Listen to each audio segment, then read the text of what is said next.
Welcome back everyone to my Let's Play of Dragon Warrior 4 for the Nintendo Entertainment System. Last episode we had visited Rosaville and we learned about Necrosaro and why he wants to kind of eliminate humanity because humans were being very mean to Rosa, an elf that Necrosaro's in love with, because she cries ruby tears. We found out though that those ruby tears though, when she cried them, they just shatter not long after it, so there's no reason to bully her because the get-rich scheme that these people think that they're going to get her tears doesn't really work out in the end, so... Now, what also didn't work out is, unfortunately, I went to this cave, I finished the cave off, recorded everything, but it was corrupting when I was going through and editing the battles out. So basically what I did is, I'm just going to go through the cave, but once again, of course, all the treasures, I already got them, but I'll point out what each treasure is, and basically how I went through the cave, so we'll not really miss anything other than me just picking up the treasures, but I'll point out all the treasures. I'll use the same party that I used to go in there. I used Cosmo, Talon, and the two sisters. I bought stiletto earrings for Alina in Rosaville, and gave the Fire Claw to Mara, because she's going to run through her MP real quick, and the Fire Claw allowed her to cast the Firebane spell for free. So, here's some new enemies, 3 total new enemies. We're going to run into a lot of those Barracuda fish. They're like all over the place in this area. Yeah, a lot of like fish-type monsters in this place, but I guess that makes sense because we're in a cave of water, so yeah, it's a neat-looking dungeon. So you also, before we go into this dungeon, you want to make sure that somebody has the Vase of Drought, because that's going to be needed in this room to open up the passageway forward. So there's Mary using the Fire Claw right there.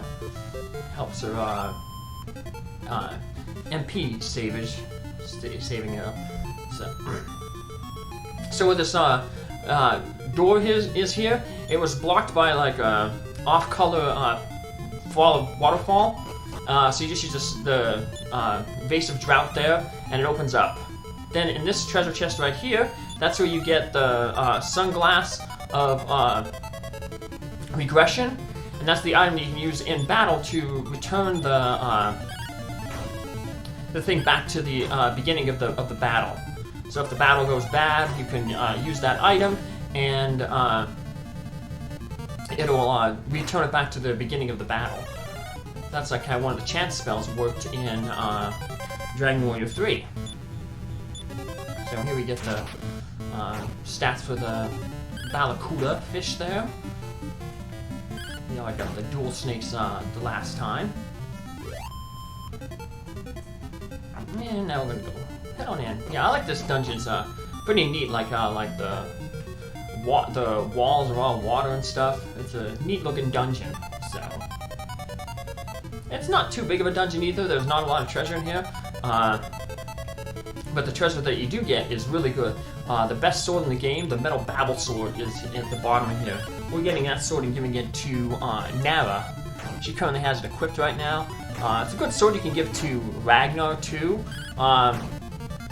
if you want, but I just gave it to Nara, give her some offensive abilities, because Ragnar, we want to have him using that Sword of Lethargy yet, so... Another enemy, the Hammer Sword. They can do some critical hits. They can be pretty deadly. That'll be a very common enemy in the next dungeon too. And we're going to take a turn right up here, and this is where the second treasure chest is. It's a small medal. So as you can see, like I said, I already got all these treasure chests because I went through this dungeon before, but yep, the video corrupted when I was doing the editing. So, yeah, so just figured out, like I said, redo it again, but I'll keep heading up this way, loop around, and then we'll get to another big floor like this that has a bunch of split passages, but luckily they're not too confusing.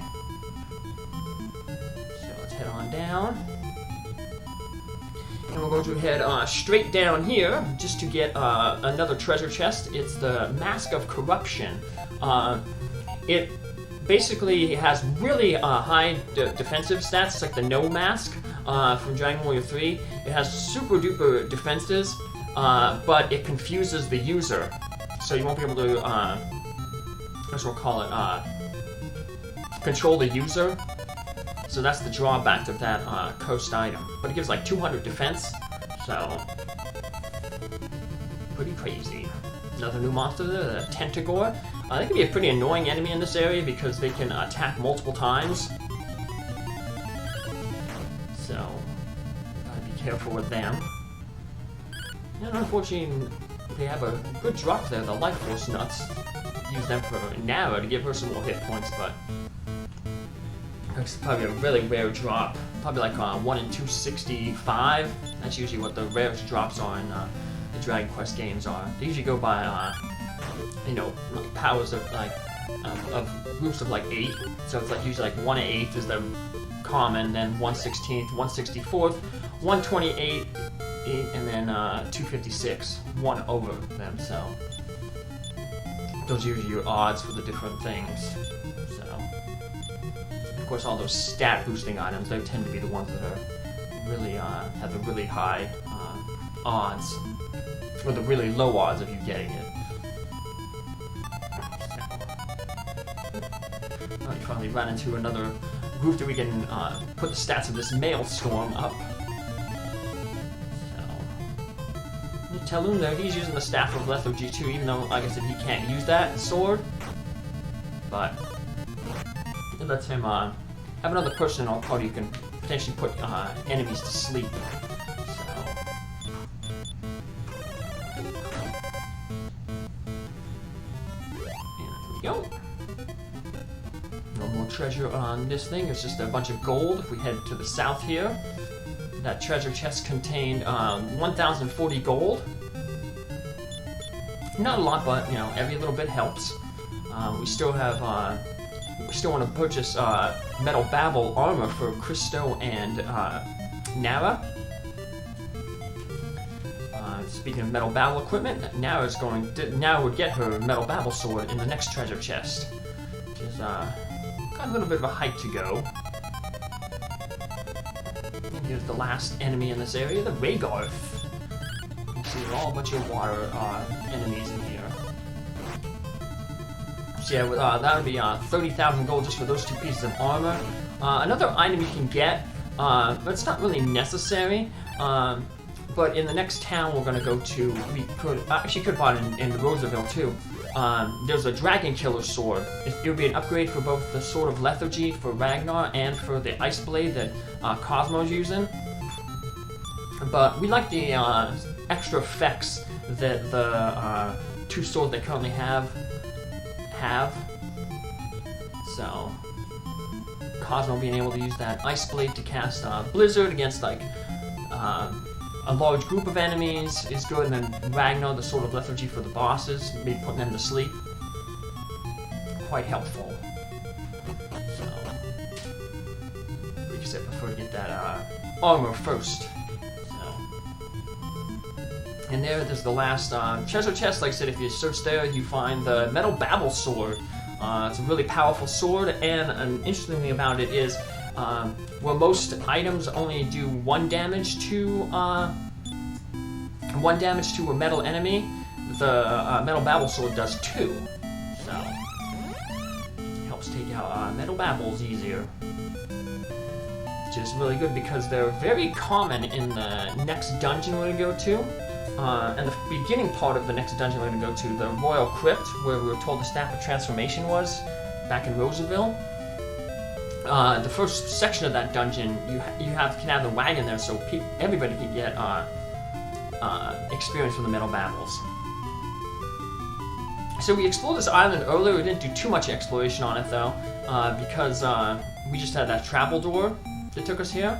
When we come back this way with our ship, we get to this town, Rivertown. So there's that dragon killer that we could buy, but like I said, it's really expensive. We're probably just gonna buy the armor. And this guy's asked if we'd like a flying vessel. I wish He had one, but it's not complete. He needs a gas lighter than air. And that would be really good to have because if we head straight north from here, when we first got the ship, we were told, hey, did you come across that, like an island surrounded by shoals? That island you can only reach by balloon. You can't reach it from the ship. And just there we got a small medal. Long ago, men flew in vessels. It said the ruler of evil stole the essential components of the vessels. It was probably buried alongside with him. Alrighty. Let's keep talking to the folks here. They say the monster's castle is on this island. No one has ever returned from the castle. And that's why we need the Staff of Transformation. We could get to the monster's castle, but if we get there, we won't be able to do anything. We just, like, the monsters will all attack us. Cosmo reads the signpost. Wanted, the gas canister from the item shop. Okay. And just keep wandering around, see. We got a cat here. Meow. I think that's what it says. Yeah, let's go check it out. Why not talk with the kitty? Make it friendly. There we go. And set up. Nobody's on this boat. Try to talk. No response. No one seems to be in it. So it's just sitting there. An armor shop. Nothing really that we need here. Dragon Shield, we only got one of them for Ragnar. We found that guy wakes up real quick at the inn there. Good afternoon, welcome to Reefer's Inn. One night stay. Nah, we don't need to stay. We're actually gonna turn it into night then to explore this place during the night. Yeah, I just figured I'd come here because we had some time left in this video, so I saw it. The giant statue upstream walked. Yeah, in order to get to the Castle of Monsters, we have to go through this dungeon. It's like a statue, and then you use the statue as like a big robot to cross the stream. So it kind of reminds me of Breath of Fire 1. There's one dungeon there's this massive robot that you gotta get. And then use it to end up crossing this volcano. But it's kind of like that, so. Let's turn into nighttime here. And then we'll go back into Riverton and. So yeah, to the south there, that little shrine, that's where you enter where you get the Colossus, the statue of Colossus. And then from there it allows you to cross that little strip of water. And the kitty went outside. What was doing out there? Like I said, we're gonna go to the crypt though first to get that Staff of Transformation. Talking about a gas canister? Can we really make vessels fly? How frustrating. If only we had a gas louder than air, we could fly. That'll be our ultimate transportation eventually. Yeah, we don't get the bird Rubus like we did in the previous game, Dragon Warrior 3. Or Ramia. Rubus is the spirit, the elemental spirit who helped create the world. So this gives us a clue eventually where we're going to find the gas lighter than air. Apparently it was buried with the ruler of evil. And the ruler of evil was buried somewhere around on the continent where Marinara are from. At least that's what the rumor said.